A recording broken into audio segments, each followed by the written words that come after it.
Bonsoir à tous, j'espère que vous allez bien. Aujourd'hui, bien entendu, tous les cours ils sont pour la fois chez Emmanuel Malade, les Nishmanonitahim, Niftahim, d'Orachel Bat Yaakov et pour la Tzalachat, ceux qui en ont besoin. On est en train cette semaine d'essayer de bosser sur la Emouna et on va voir que la Emouna, comme nous dit la Gemara, c'est un travail de toute une vie. C'est une des rares mitzvahs où en réalité, on ne peut pas se dire c'est bon, j'ai fait cette mitzvah, je l'ai fini comme la tzedaka où je prends une pièce, je mets dans la tzedaka, c'est fini, j'ai fait la mitzvah. Non, la Emouna, c'est quelque chose de perpétuel qu'il faut toujours travailler. Et comme nous dit le Rav Hershey Kleinman, la leçon qu'on va voir, c'est le travail de toute une vie. On voit que justement, celui qui va apporter un verre d'eau à ses parents, il est en train de faire kivud avem. Celui qui va donner une pièce à la tzedaka, il est en train de faire la tzedaka. Et la plupart des mitzvot, ils ont des paramètres, ils ont des façons de faire pour les accomplir. Mais on sait que la Emouna, c'est de ça que va dépendre la délivrance finale. Du coup, ils sont où les paramètres? Comment est-ce qu'on sait comment on fait la Emouna? Donne-nous les instructions.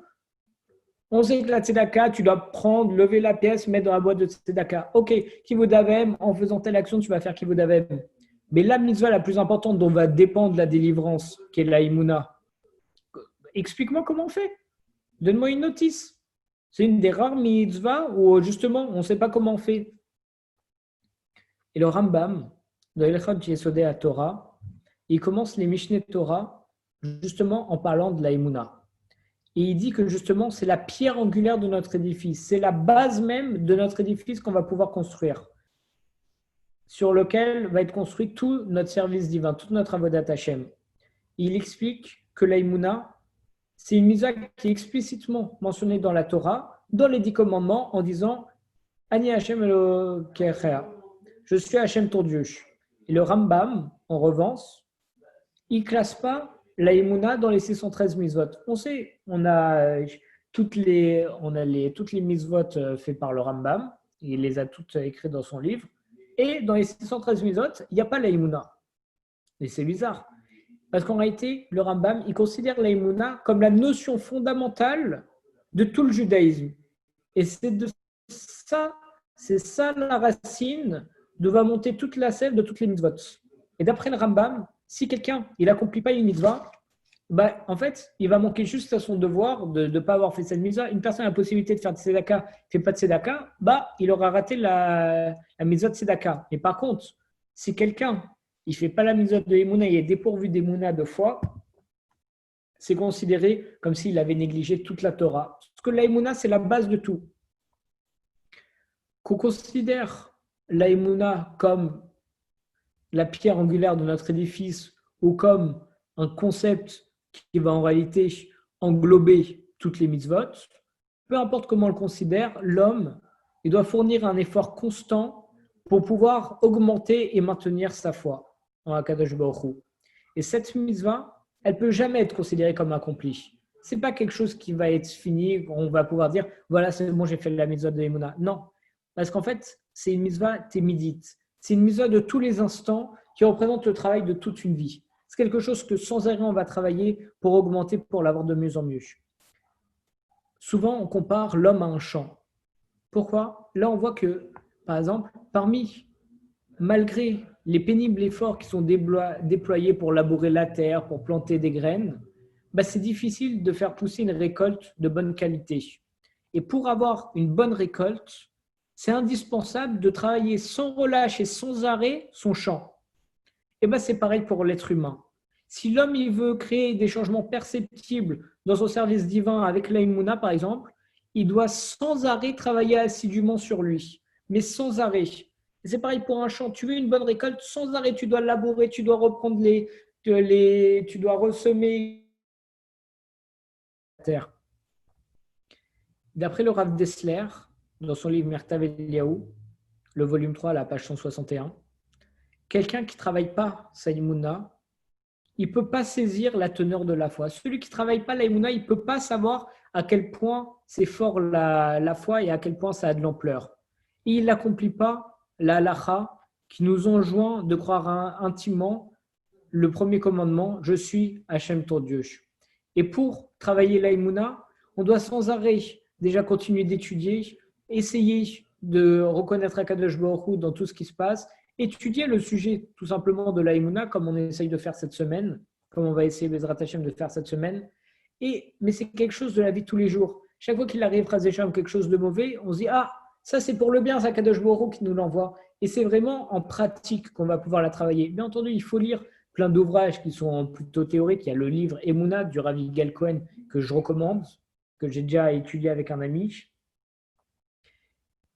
Mais donc voilà, lire des livres pour comprendre en réalité qu'est-ce que ça représente à Kadosh Baruch Hu, pourquoi est-ce qu'il envoie telle chose, c'est quoi les épreuves qu'il nous envoie, pourquoi est-ce qu'il me les envoie, pour après se rendre compte dans notre vie de tous les jours que Akadosh Baruch Hu, il est présent et qu'il fait tout pour le bien.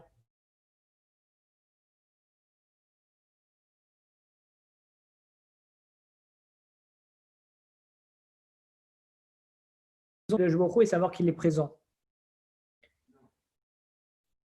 Et les commentaires, justement, ils nous enseignent qu'une foi vibrante, elle ne s'acquiert pas sans effort. On est obligé, pour avoir une vraie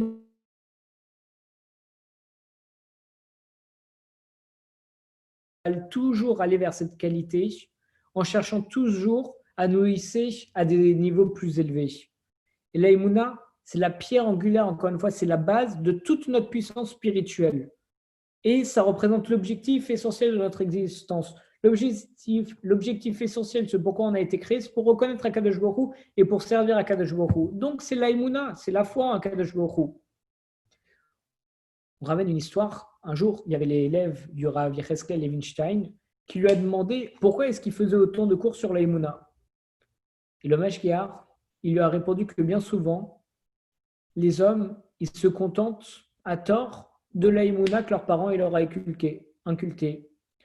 Quand ils étaient petits, leurs parents leur ont dit regarde, il y a Dieu qui existe, et il y a ça, ça, ça et ça. Et les gens, ils se contentent de ça. Ils se disent bon, moi, je m'en souviens de ce qu'ils m'ont dit mes parents, et stam, je m'arrête là. Mais en réalité, c'est qu'en travaillant sans relâche qu'on peut accéder à la Emouna.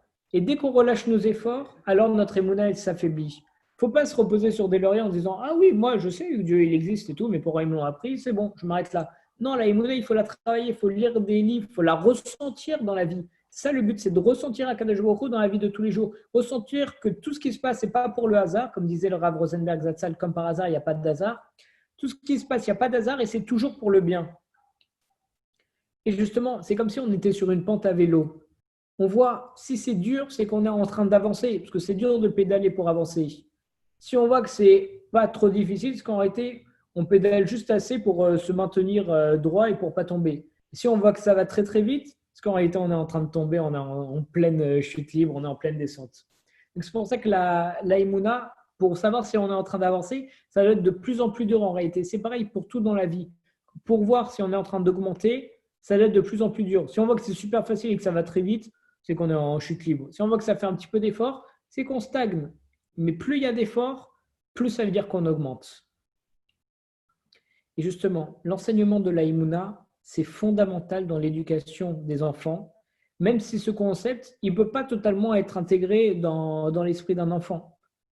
Comme le fait remarquer le Rav Moshe Feinstein, il dit c'est essentiel d'inculquer la Emouna à nos enfants et la conscience que tout ce qu'on reçoit, c'est un cadeau d'Akadosh Baruch Hu. Il faut dire aux enfants que Dieu il existe, qu'il faut avoir la foi en Akadosh Baruch Hu et que tout est un cadeau de Dieu. Lorsqu'un homme il renforce sa Emouna à travers tous les événements de sa vie quotidienne, il devient alors capable d'accomplir le travail spirituel fondamental de son existence. C'est ce pourquoi il a été créé. Et c'est juste en sachant reconnaître, en ayant la Emouna tous les jours de notre vie, qu'on va reconnaître Akadosh Baruch Hu et que justement, on va accomplir le travail essentiel de notre existence. Dès lors, on a le moyen d'implorer Akadosh Baruch Hu de toutes nos forces et ainsi, on peut faire éclore la puissance de la prière dans notre vie et on peut recevoir Bezrat Hashem toutes les bénédictions qu'Akadosh Baruch Hu veut nous donner. Bonne soirée à tous.